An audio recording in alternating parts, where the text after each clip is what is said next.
بسم اللہ الرحمن الرحیم۔ جعفر بن سلمان رحمۃ اللہ علیہ کہتے ہیں کہ میں حضرت مالک بن دینار رحمۃ اللہ علیہ کے ساتھ ایک دفعہ بصرہ میں چل رہا تھا۔ ایک عالیشان محل پر گزر ہوا جس کی تعمیر جاری تھی، اور ایک نوجوان بیٹھا ہوا معماروں کو ہدایت دے رہا تھا کہ یہاں سے یہ بنے گا، وہاں اس طرح بنے گا۔ مالک بن دینار رحمۃ اللہ علیہ اس نوجوان کو دیکھ کر فرمانے لگے کہ یہ شخص کیسا حسین نوجوان اور کس چیز میں پھنس رہا ہے، اس کو اس تعمیر میں کیسا انہماک ہے۔ میری طبیعت پر یہ تقاضا ہے کہ میں اللہ جل شانہ سے اس نوجوان کے لیے دعا کروں کہ وہ اس کو اس جھگڑے سے چھڑا کر اپنے مخلص بندہ بنا لے۔ کیسا اچھا ہو اگر یہ جنت کے نوجوانوں میں بن جائے۔ جعفر چل اس نوجوان کے پاس چلیں۔ جعفر کہتے ہیں کہ ہم دونوں اس نوجوان کے پاس گئے، اس کو سلام کیا، اس نے سلام کا جواب دیا۔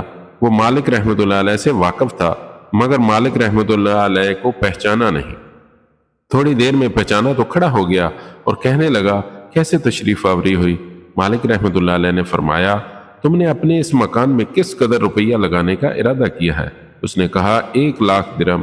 مالک رحمۃ اللہ علیہ نے فرمایا کہ اگر تم یہ 1,00,000 درہم مجھے دے دو تو میں تمہارے لیے جنت میں ایک مکان کا ذمہ لیتا ہوں جو اس سے بدرجہ بہتر ہوگا، اور اس میں حشم قدم بہت سے ہوں گے، اس میں خیمے اور کبے سرخ یاقوت کے ہوں گے جن پر موتی جڑے ہوئے ہوں گے، اس کی مٹی زعفران کی ہوگی، اس کا گارا مشک سے بنا ہوا ہوگا جس کی خوشبو مہکتی ہوئی ہوں گی، وہ کبھی نہ پرانا ہوگا نہ ٹوٹے گا، اس کو معمار نہیں بنائیں گے بلکہ حق تعالی شانو کے امر کن سے تیار ہو جائے گا۔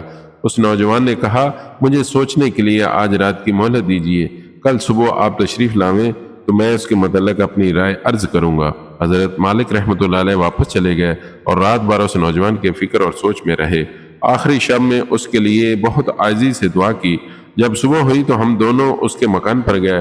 وہ نوجوان دروازہ سے باہر ہی انتظار میں بیٹھا تھا، اور جب حضرت مالک رحمۃ اللہ علیہ کو دیکھا تو وہ بہت خوش ہوا۔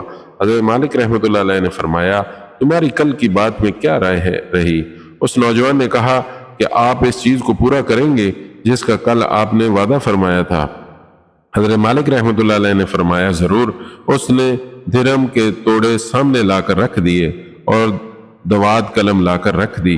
حضرت مالک رحمۃ اللہ علیہ نے ایک پرچہ لکھا جس میں بسم اللہ الرحمن الرحیم کے بعد لکھا کہ یہ اقرار نامہ ہے کہ مالک بن دینار رحمۃ اللہ علیہ نے فلاں شخص سے اس کا ذمہ لیا ہے کہ اس کے اس محل کے بدلہ میں حق تعالی شانو کے یہاں اس کو ایسا محل جس کی صفت اوپر بیان کی گئی، جو صفات اس مکان کی اوپر گزری وہ سب لکھنے کے بعد لکھا ملے گا، بلکہ اس میں بھی کہیں زیادہ عمدہ اور بہتر جو عمدہ سایہ میں حق تعالی شانو کے قریب ہوگا۔ یہ پرچہ لے کر اس کے حوالے کر دیا اور 1,00,000 درہم اس سے لے کر چلے آئے۔ جعفر رحمۃ اللہ علیہ کہتے ہیں کہ شام کو حضرت مالک رحمۃ اللہ علیہ کے پاس اس میں سے اتنا بھی باقی نہ تھا کہ ایک وقت کے کھانے ہی کا کام چل سکے۔ اس واقعے کو 40 دن بھی نہ گزرے تھے کہ ایک دن حضرت مالک رحمۃ اللہ علیہ جب صبح کی نماز سے فارغ ہوئے تو مسجد کی محراب میں ایک پرچہ پڑا ہوا تھا۔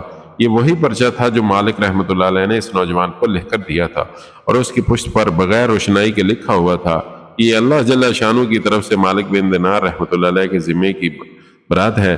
جس مکان کا تم نے اس نوجوان سے ذمہ لیا تھا وہ ہم نے اس کو پورا دے دیا اور اس سے 70 گنا زیادہ دے دیا۔ حضرت مالک رحمۃ اللہ علیہ نے اس پرچہ کو پڑھ کر متحیر ہوئے، اور اس کے بعد ہم اس نوجوان کے مکان پر گئے تو وہاں مکان پر سیاہی کا نشان تھا جو سوگ کی علامت کے طور پر لگایا ہوگا، اور رونے کی آوازیں آ رہی تھیں۔ ہم نے پوچھا تو معلوم ہوا کہ اس نوجوان کا کل گزشتہ انتقال ہو گیا۔ ہم نے پوچھا کہ اس کا غسل میت کس نے دیا تھا؟ اس کو بلایا گیا۔ ہم نے اس سے اس کے نہانے اور کفنانے کی کیفیت پوچھی۔ اس نے کہا کہ اس نوجوان نے اپنے مرنے سے پہلے مجھے ایک پرچہ دیا تھا اور یہ کہا تھا کہ جب تو مجھے نہلا کر کفن پہنائے تو یہ پرچہ اس میں رکھ دینا۔ میں نے اس کو نہلایا، کفنایا، اور وہ پرچہ اس کے کفن اور بدن کے درمیان میں رکھ دیا۔